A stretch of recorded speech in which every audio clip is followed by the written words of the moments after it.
Bung Karno. Ketika ridho itu sudah dililahkan kepada Bung Karno, Tuhan ini menurut dengan Bung Karno, akan menuruti maksudnya. Ngorong-ngorong tiap hari menyebut nama Tuhan belum tentu berketuhanan seperti suku Badawi, begitu loh.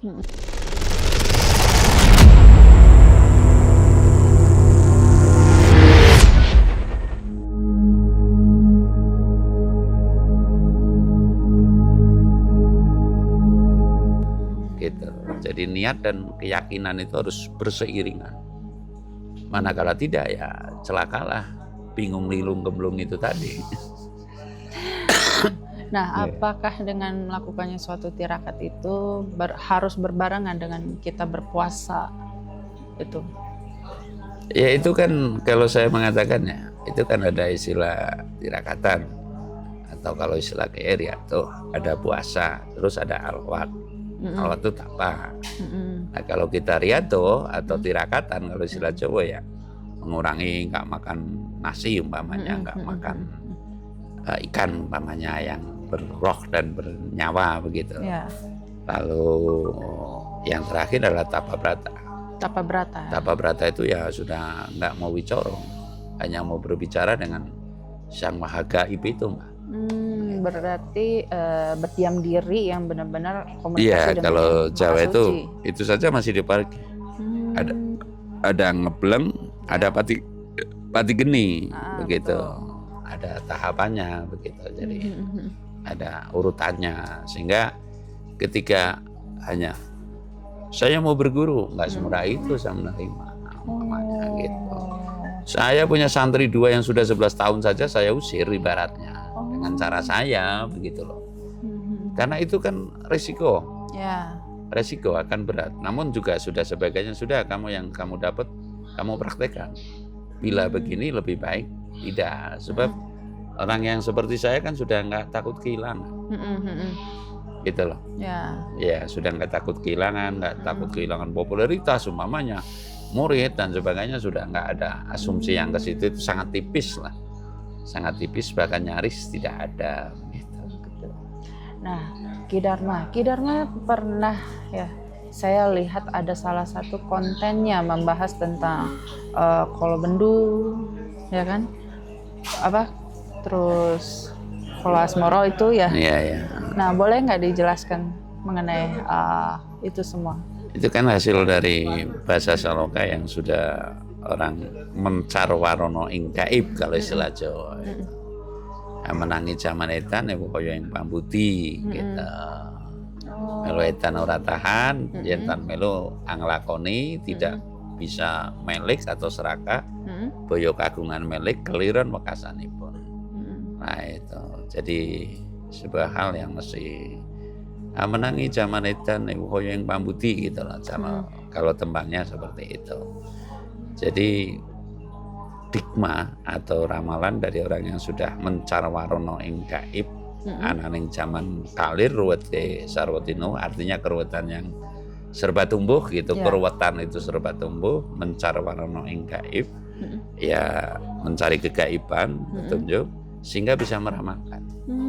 Nah itu otomatis sumbernya adalah Serat Jayabaya. Serat Jayabaya itu sendiri ya. Lalu dilanjutkan oleh Ronggo Warsito bahwa zaman ini setelah zaman edan pasti akan tumbuh zaman Kolobendu. Nah, setelah zaman Kolobendu tentunya akan timbul zaman Kolo Subo. Sebab manusia mau tunduk dan patuh manakala sudah kewalat ke siku kebendu. Begitu loh. Umpamanya nih bahagia sekali orang bisa menyebut nama Tuhan seolah-olah gitu. Sudah menguasai dunia, paling disayang sama Tuhan umpamanya. Ketika erupsi Rinjani umpamanya berlari enggak, berhenti enggak? Dengan sangat terpaksa akan menghentikan menyebut nama Tuhan, begitu loh. Sering lihat nggak itu? Yang namanya ada angin ribut, Allahu Akbar banyak nggak? Tapi nggak laku sudah karena ya semestinya dilakukan sebelum itu. Dan kalau saya punya prinsip, kalau saya bersemedi kok atau sembahyang ketahuan orang lebih baik saya nggak sembahyang.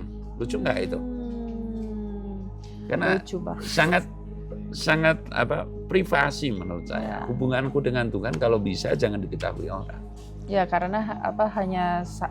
hanya saya dan Tuhan yang tahu. Iya, begitu loh. Lah kalau sudah kayak gitu kan kayak baku lompat jadinya umpamanya begitu umpamanya. Saya saja yang ngomong, andai kata ada yang mau berdiskusi ya. Kok ya itu promosi namanya. Ini kecap nomor 1, ini apa gitu menurut saya. Jadi yang namanya hubungan dengan Tuhan itu hanya patut dilakukan secara personal. Secara personal. Kalau sudah kelompok itu sudah kandongan. Pokoknya mau untuk kelompok, kandongan itu ya akhirnya kalau salah-salah itu tentunya akan mengeksploitasi daripada cantrik atau murid. Akhirnya akan menjual ilmunya, begitu loh. Dan menjual ilmunya kepada orang lain juga. Saya saja ya, jangan Pangeran Putri Benda yang mengatakan. Kalau sudah begini, ini hukumnya kalau mungkin cara dalam agama itu orang ilok. Kalau orang Sunda mungkin pamali. Haram ya kalau agama. Kalau orang kami adalah orang ilok, tidak boleh sama sekali. Jadi sukarela. Mau ngasih 1 miliar pun nggak masalah, tapi sukarela, gitu loh. Tapi kalau sudah mentarif sebulan kamu 500.000, ini sudah pamali. Kalau yang sudah betul-betul yakin ya dalam imannya, ini sangat takut, sangat takut. Makanya kalau orang hakikat ini adalah guru sewaya-waya. Guru sewaya-waya. Iya, sewaktu-waktu. Saya kan tidak harus di kelas kayak gitu kan, tidak harus. Saya kan nggak pernah. Ini saya tarif sekian, nggak. Cuma ini keperluannya, penyampaiannya, kan. Nah, Ki Dharma, saya tuh tertarik ya sama pembicaraan yang betul-betul panas sekali, yaitu tentang Perang Dunia Ketiga gitu kan. Terus ramalan para spiritual Nusantara ini bahwa akan terjadinya perang yang sangat dahsyat dan tidak adanya internet lagi dan menjadi zaman purba lagi gitu. Apakah itu akan terjadi, Ki Dharma? Sangat mungkin. Sangat mungkin. Tapi kuncinya kembali lagi kepada para pelaku. Pelaku spiritual yang memayu hayuning bawono. Yang kewahyuan. Kewahyuan gitu ya. Iya, begitu loh. Kembali lagi kepada penentunya adalah ketika akan ada perubahan zaman Nuh. Penentunya adalah di Kanjeng Nabi Nuh yang melakukan. Ketika perubahan kolonial menjadi republik ini, menjadi kolonial menjadi nasional lah, menjadi merdeka gitu. Ini pelakunya adalah kuncinya oleh pelaku. Banyak sebelum pelaku Bung Karno kan, Pangeran Diponegoro, kan kuncinya oleh pelakunya dalam memelihara atau mengolah jiwa ini, mengolah diri ini. Kuncinya dengan itu. Jadi peristiwa itu yang disampaikan oleh Mbak Brenda akan kembali ke zaman batu sangat mungkin. Tapi kuncinya oleh ketika badai matahari, ketika bumi ini dikoncang, ketika gunung meletus, ketika nuklir meledak, kira-kira ini hancur. Internet ada nggak? Nggak ada sama sekali, hancur gitu semuanya. Hancur. Dan itu sifat kunnya adalah kun ini adalah milik Tuhan yang diberikan kepada yang diberi gitu ya, yang diridhoi gitu loh. Artinya ketika Kanjeng Nabi Muhammad umpamanya ini sudah teridhoi, Tuhan ini akan menuruti, nurut dengan Kanjeng Nabi Muhammad. Nah, saya mengatakan kalau perumpamaan ini ada yang itu ya, Bung Karno. Ketika ridho itu sudah dililahkan kepada Bung Karno, Tuhan ini menurut dengan Bung Karno, akan menuruti maksudnya. Semua yang dituju oleh Bung Karno. Apa maksud dan tujuannya Bung Karno? Oh gitu. Begitu. Jadi. Nah, berarti terjadinya kalau bahasanya Ki Dharma adalah goro-goro ya. Goro-goro. Nah, goro-goro ini akan bertahan berapa lama Ki Dharma? Dan terjadinya goro-goro ini setelah itu apa?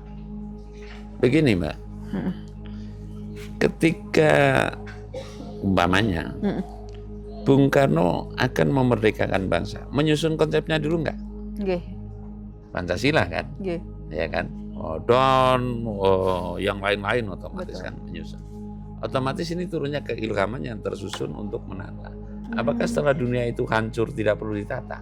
Perlu. Lalu siapa yang akan menata? Kalau keyakinan kan Ratu Adil gitu loh, Ya, keyakinan Ratu. saya. Dan Ratu Adil belum mungkin akan muncul sebelum terjadinya Goro-Goro. Itu pasti. Itu pasti ya. Pasti keyakinan saya. Hmm. Jadi tidak mungkin akan tidak. Jadi Ratu Adil akan muncul ya setelah terjadinya Goro-goro itu. Goro-Goro itu begitu. Jadi intinya kemungkinan untuk menjadi kejaman batu itu suwe mijet wae ngranti kalau istilah Jawa. Lama memijat isi tomat itu. Nah, Nah, kan cepat banget. keluar. Sekedar merepat cara Iya. secara kilating tatit ya kan itu dia matahari tatat gitu loh cara anunya. Sangat mudah sekali, sangat mudah bagi Tuhan akan menenggelamkan pulau gitu loh, begitu ya. Oh, nah berarti ini Nusantara ini akan kembali kepada zaman kerajaan itu lagi ya? Enggak, kalau keyakinan saya begitu karena tidak mungkin tidak akan ada sebuah perbaikan. Dan kalau tanya target saya Nusantara ini sudah ada tulisnya, ada hitungan windu. Nah, windu itu 8 tahun, yang diwiwiti dari tahun Alif, Ehe, Cimawal, Cedal, B, Wamu, Cim Akhir, gitu loh, kan 8 tahun. Nah, sejak 98 maksimal 4 windu yang saya maksud pasti akan ada perubahan. Pak Harto tidak lebih dari 32 tahun. 8 kali 4 berapa? 32 gitu loh. Nah ini hitungannya kalau dari 98 ya ketemunya maksimal 2030. Makanya kesiapan kita, siapa saja yang saya maksud untuk merubah zaman ini ya hanya tinggal 4 tahun itu maksimal. 4 tahun itu maksimal. Sebab sebelum tertata rapi otomatis sebelum reformasi kan otomatis ada rapat-rapat dulu nih proses terjadinya reformasi. Sama juga sebelum tatanan dunia baru ini tentu ada pertemuan-pertemuan para spiritual baik yang langsung maupun yang tidak langsung kan seperti itu. Ya. Jadi kesempatan itu ya hanya tinggal 4 tahun lagi. Maksimal itu. Berarti bukan warga lagi ya, penduduk untuk di seluruh dunia ini masih memiliki kesempatan untuk memperbaiki diri 4 agar tahun maksimal itu. Pada saat zaman Goro-Goro itu terjadi tidak kalang kabut ya. Oh iya, kesiapan itu ada. Gitu. Jadi ya contoh kesiapan mental terutama mental, kesiapan mistik ya kalau yang bagi yang percaya adanya hal yang gaib. Sekarang gaib itu kan hanya dicerita rata-rata, keyakinannya tidak serta-merta begitu loh, tidak serta-merta begitu. Jadi intinya kalau zaman batu itu nanti setelah munculnya Ratu Adil niscaya terjadi zaman batu, namun juga akan tidak mutlak. Artinya tidak mutlak begini. Ya dari dulu ya namanya telegram apa kan tetap ada begitu. Lalu komunikasi sebelum itu ya telepati apa kan ada begitu. Aji pameling ibaratnya begitu. Berarti kita manusia saat ini ya harus belajar telepati, tetapi telepati secara tradisional gitu. Cuman kan untuk mengolah telepati itu sendiri. Ini kan ibaratnya bangsa ini sedang telur di ujung tanduk. Dunia ini sedang telur di ujung tanduk. Karena maunya manusia kan, Tuhan aja nurut dengan manusia kan. Tapi kan bagaimana Tuhan akan nurut dengan manusia kalau manusia itu tidak memegang amanahnya, kan tidak mungkin. Begitu loh. Artinya Tuhan itu sekarang diatur oleh pikiran. Begitu loh. Nah, siapa yang nyuruh membuat nuklir? Mungkin nggak kalau sudah dipakai nggak digunakan. Pasti akan digunakan satu saat. Satu saat kan seperti itu. Betul. Nah itu yang perlu dan penting kita sadari bahwasanya kita itu sesungguhnya kelihatannya itu merengangah atau bahagia, tapi sesungguhnya sangat menderita karena dimusuhi oleh barang yang tidak kelihatan. Mengapa dimusuhi? Kita itu memusuhi. Contoh tambang dengan liarnya. Kalau dulu kan ibaratnya mau memotong kayu satu saja pamit dengan bumi langit. Begitu. Kalau sekarang kan sudah nggak ada yang seperti itu. Sangat jarang orang melakukan itu. Gitu. Jadi ya kita mesti mempersiapkan diri kita untuk sewaktu-waktu terjadi zaman kolobendu itu. Sudah tidak ada yang bisa menangkal kecuali orang yang terpilih oleh Tuhan. Berarti di zaman Kolobendu atau Goro-Goro ini itu akan mempengaruhi segala aspek ya, baik secara ekonomi, secara karir seseorang, Enggak. terus kehidupan seseorang, Enggak. terus rasa yakin dan percayanya mereka terhadap Sang Maha Pencipta itu sendiri, gitu kan? Itu semua akan dites gitu kan, Ki Dharma.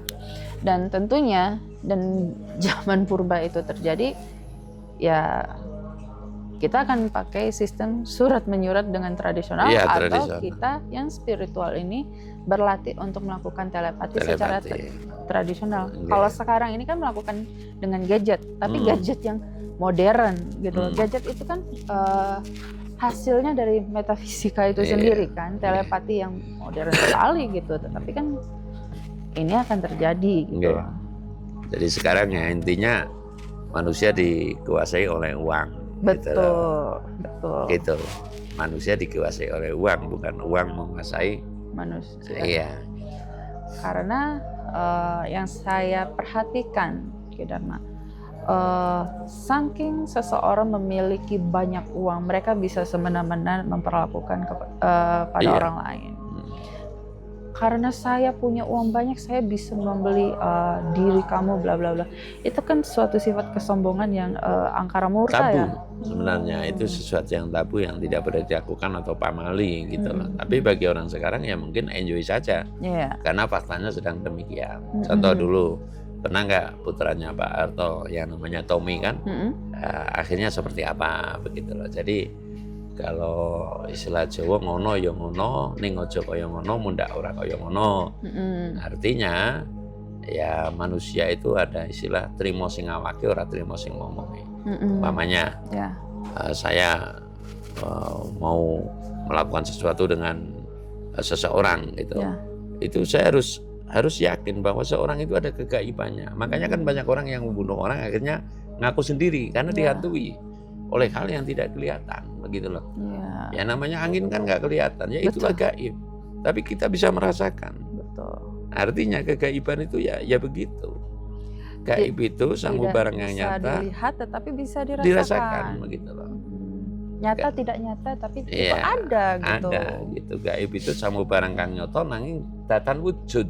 Nah, itu definisi dari saya ya. Gaib itu sesuatu yang nyata tapi tidak berwujud. Lah kalau dicari wujudnya ya nggak akan kelihatan. Karena kembali lagi itu bisa kita rasakan, dan itu kembali lagi pada keyakinan diri kita ya. Nah, mungkin adakah pesan yang Ki Dharma bisa sampaikan kepada masyarakat umum mengenai kedepannya akan terjadi goro-goro ini? Kalau pesan saya ya sebenarnya sudah tertera itu, eling lan waspada. Eling kepada hidup itu akan meninggal dunia, waspada terhadap keadaan. Sebab semua kemungkinan itu bisa terjadi selagi manusia itu kurang waspada. Begitu. Berarti itu kembali lagi kepada kesadaran kita sebagai manusia ya? Jadi eling waspada. Eling lan waspada, dan harus bersiap diri untuk ketahanan pangan dan banyak hal lainnya ya. Iya, banyak hal lainnya. Itu yang perlu kita pikirkan sungguhnya ya, ketahanan pangan untuk terutama kalau yang dewasa-dewasa ya boleh lah ya biasa melakoni kurang makan. Tapi kalau anak-anak seperti apa? Iya, kan seperti itu. Jadi kita berpikirnya jauh ke depan.